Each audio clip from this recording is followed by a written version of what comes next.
All right, welcome back. You can see Kim and I did a wardrobe change, and we are ready to jump into this. This is where we get some really nitty gritty, but I think helpful stuff as we talk about how to develop a church-wide onboarding process. We really do want to come back and develop a system development, which really means like we don't lose anyone, and that's why we're in this conversation. So Kim, you and I we've talked about this. We've talked to other churches. We've talked to other, we've talked to corporate people about onboarding. And so let's talk about what does it mean to have a good onboarding system. And so when somebody, whether it's through our website, maybe through a connection card they fill out, or they just tell me, hey, I'm interested in children's ministry, we get an intake form in some capacity. What do we do with this to help make sure we don't lose anyone? Right. So like we talked about in the first video, or the one right previous to this, we talked about the importance of building this foundation and the consistency in that. So Zach and I looked at all the different ways that we can, what could go into that onboarding process and what's most important. And we put that into a system so that we can make sure that we are not going to have any holes, that we can follow that. So this is to help protect the integrity of that foundation we're going to build through the onboarding system. So the top things that we feel are most important is as soon as you take in some kind of intake form, like Zach said, website, in person, intake form on Sunday morning, the first thing we're going to do is an initial response. And this is going to come from someone on your team. It could be an email with a video in it just saying, hey, we've heard from you. We're excited that you're showing interest in joining our team, and then letting them know what will come next. Then the second thing will be a personal contact. We want someone from your team to personally contact them to set up what those next steps are. So in that conversation, you will talk with them. You'll have documentation to talk to them about a job description, ministry overview. This is that piece of letting them know what they're getting into, what to anticipate. Because really, worship team may not be all that you think it is just because of what you see on Sunday morning. So really, what is expected of you to be on the worship team? You want to lay that foundation. The next thing would be an interview. You're going to interview, you're going to have a conversation with them. You're looking at the prerequisites when you're having that interview. What are those prerequisites that we need to have from you as we go into that? Then it's going to be an application to where you can find out a little bit more about them. And part of that prerequisite may be a background check. So that's going to be in that application. So you're getting that information from them. Then if it's a right fit, you're looking at their skills and talents in comparison to what you're asking for in this role. If it's a right fit, then you're going to do an orientation with them.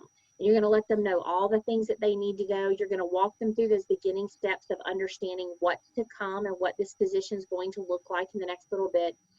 And then you're going to do a conversation with them. We call it like a reflect the overall leadership pipeline, but you're going to let them know what leadership pipeline is.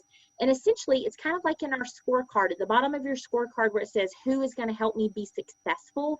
That's what this is. You're going to have a conversation with them about, okay, you're going to have a coach that's going to pour into you, or, this is who that person is, and this is how they're going to communicate with you. And these are the ways that we're going to choose to invest in you because you've chosen to be a leader at New Life. But it's the same flow, same idea. If you're going to be a coach, if you're going to be a department leader, those kind of things, we now have a flow that goes with that. So Zach, show us what that is. What kind of flow chart, what do we have designed here? Yeah, that feels overwhelming. It feels like a lot. And not that Kim and I have it fully figured out or we even have all the answers, but we just want to propose an idea where we'd like to help us get to, and then we'll fine tune it as we go. So I'm going to show you two documents that might be helpful to kind of understand this a little bit more. So let me share my screen here and go from there. All right, so the first document, oops, hang on one sec. Can't get to it. Let me stop. There we go. This one. Now I'm going to share my screen. Do you have top secret information on that other one? Yeah, no, I just couldn't get to it. So this is an Excel sheet. You're welcome, Amber. But to kind of walk through what this might look like. And so there's a lot in here. We're not going to walk through all the details. We can talk through those things a little bit more on an individual or one-on-one or small group basis. And there's things in here that we haven't talked about yet. So I fully recognize that. But I just want to give you a high picture, a high view of what this might look like to onboard new team members, leaders, coaches, department leads, and organizational leads as well. Go back to my story about my soccer team experience. None of this was there. I just said, hey, I'm interested, I'm showing up. And they gave me a t-shirt and gave me a schedule like the day before and said, good luck. And that's not what we want to do. And so I'll walk through this just really quick. So let's pick a leader. If someone said, hey, I'm interested to be a small group leader for student ministry. They want to lead some students, they want to lead some kids, and here we go. So a leader. So we get an initial response from that volunteer. So we want to send, the idea is that maybe the ministry director sends them an email with a video and kind of walking through their next steps. Who's contacting them and how quickly, and what does that look like? What are the documents we need to make sure they get? A job description, an application, a background check, any ministry specific documents, some training modules, and we'll talk about some of these things a little more. An approval from a coach or from somebody above them that welcomes them. Those are all the documents we want to make sure are ready to go to engage them. Who's going to interview them and how does that work? And what does that process look like? What might be some prereqs we might want a leader to have? We walk through this, an application, and then maybe there's a general application, and then maybe there's some questions that are just really geared towards students or children's or adults, whatever it might be. An orientation, who's kind of walking them through the initial steps of helping them go from to prepare to jump into to engage in ministry. How is training going to happen? And how is this overall, who's going to help them be successful? I know that I'm going to walk through that really quick, but I just want to at least give you a picture of an idea of what this might look like. The other way I want to look at this, if I could get this. Hey, Zach, can I say something while you pull go that for up? it. I just want to say this might feel really overwhelming, but if you think about it, this is probably what a lot of us are doing. Maybe we're not greatly consistent with it, but there are pieces of this that you're already doing. We're just putting a name on it and we're just putting it in order. And so that's all we're doing. And so there are some holes that we recognize we have. There's some pieces we might not have already been doing, but a lot of this you're already doing, and we're just putting names on it and putting it in the right order. Yeah. Let me show you in a different way. So in last month's our huddle, I gave you one PDF that talked about the structure, the system, and some of you have asked some questions on that. So I'm going to go back. I'm going to turn this off for a sec. Go back to Joe here in a second. So remember we talked about, I gave you this chart last month, and we have Joe down here, and we talked about the structure. We talked about him being a team member, a leader, a coach, department lead. We started off the PDF, and we had this section over here. Got this other document I just want to show. It's the exact same thing I just showed you. It's just done in a way to help you see the expansion, the growth that we're walking through. So Joe is over here. We're going to say he's a leader. And now let's talk about his system that we want to help onboard him for. And we'll come back to this part next month. I just wanted to help you see kind of the progression and how we're working here. So I'll go back and share. So this is the system for Joe to move through the pipeline, to where he enters the pipeline and then for the flow through the pipeline. Absolutely. So again, so here's Joe. He is a leader. So again, same thing I just showed you another document. So he's a leader. He leads a small team of people for a specific area of ministry. His initial response, his contact, his documents, his interview, his prereqs, his application, orientation, training, and how this reflects the overall. Again, we're not going to walk through the details of that. We'll do those at a little later point, but I just want to let you see kind of what we're trying to do in helping us develop a system of onboarding and preparing our leaders to do well. That's great. I love it. So Zach, we recognize that there are a few pieces of this we're already doing. We may not be greatly consistent. There's a few pieces of this we're already familiar with, but the rest of it, like it feels a little overwhelming of getting this whole system together. So like help us, where do we get started with this for a church-wide onboarding process? Yeah, that's a great question. And Kim and I are walking through this, and I will fully recognize that even not all of us love doing these things. Some of us will see a checklist. You love this? Yeah. Some of us will see a checklist and go like, yes, give me a checklist. I want to check things off on the list as fast as I can. Some of you see a checklist and go like, I'm out. I'm not doing it. I hate checklists. And that's okay.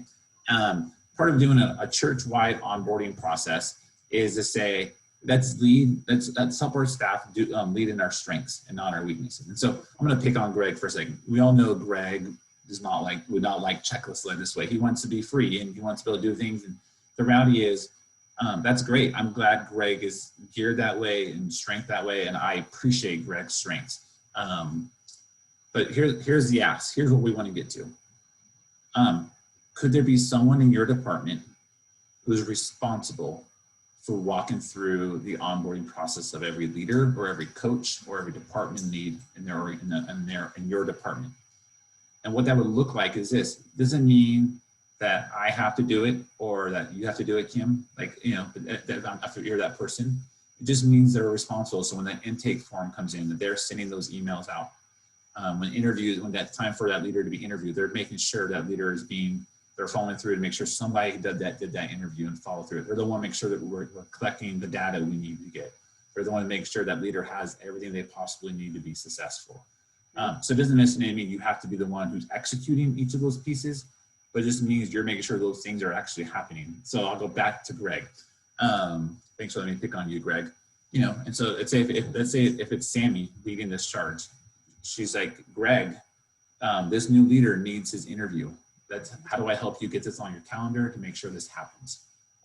If it's someone on my team, they're saying, hey, Zach, this person is ready for this next step. When can I help you schedule that? That we're working together to help you make sure we don't let anyone fall through the crack. Mm-hmm. So that's kind of the conversation, is helping who can we identify someone from each department who would be responsible for that onboarding process. And our heart, and Kim and I are working through this, like we would love to work with that team to say, hey, we want to say, like, we don't want to just throw you in there. Like, we want to help prepare you. We want to equip you. We want to inspire you to say, this is not an easy task and we need help to help us do this well. And so could someone from your team meet with Kim and I and to work on this together, maybe once a month, and help us grow in this ability to onboard every leader to make sure no one falls through the crack and everyone is set up to be successful.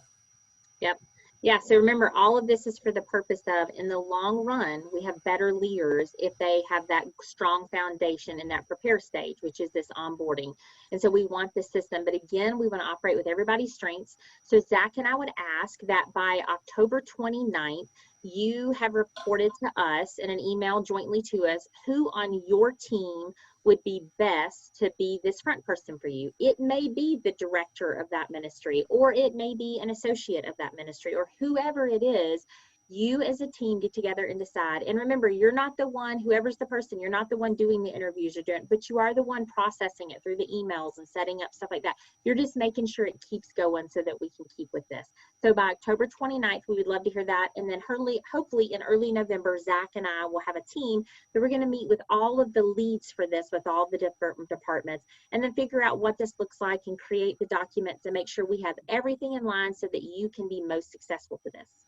Now, we're going to go on to another video, but before we do that, we want you to make sure you stop and do the homework, which is associated with this portion of it, because there's a few things there that you're going to want to prepare leading into our next video, and we want you thinking through that framework. So enjoy, go grab you your favorite beverage and do your homework, and then come back to the next video.